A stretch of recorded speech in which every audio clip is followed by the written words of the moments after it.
people could make smallpox from scratch in a lab, scientists warn.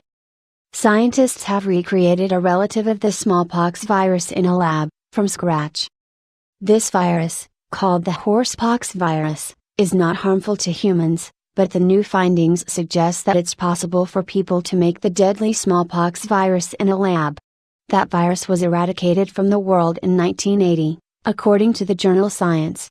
Recreating the horsepox virus wasn't a trivial feat, but it did not require extensive resources, either. The researchers ordered the DNA fragments they used to make the virus from a company that makes DNA pieces for researchers, with made-to-order sequences, and sends them through the mail. In total, the project cost $100,000 and took 6 months, Science reported. The 9 deadliest viruses on Earth, the researchers, from the University of Alberta in Canada, hoped their effort could one day lead to a better smallpox vaccine. Although most people no longer receive smallpox vaccination, the shot is sometimes given to people who may be at risk for contracting the disease, such as those who work with smallpox or similar viruses in a lab. A small percentage of those vaccinated with the current vaccine may experience serious, life-threatening side effects, according to the Centers for Disease Control and Prevention. The Canadian researchers are working with the pharmaceutical company Tinux to develop a smallpox vaccine.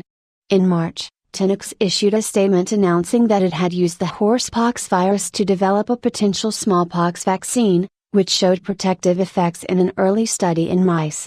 Although many researchers assumed it would one day be possible to recreate pox viruses, the family of viruses to which smallpox and horsepox belong, there was still some debate about the issue. David Evans, the lead researcher of the horsepox virus work, told Science that he performed the feat in part to put an end to the debate. The world just needs to accept the fact that you can do this, and now we have to figure out what is the best strategy for dealing with that, Evans told Science. Some experts praised the work.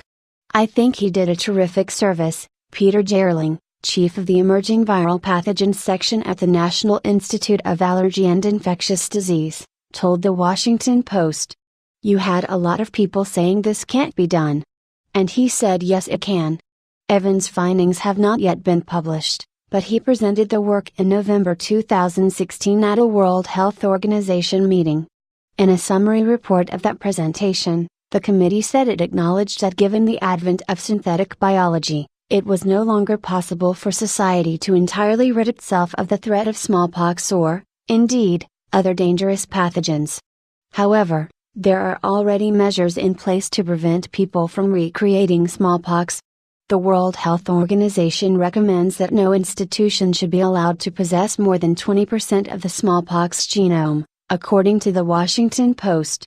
And companies that synthesize DNA for research purposes are required to check the orders they receive for matches against certain human pathogens, the Post reported.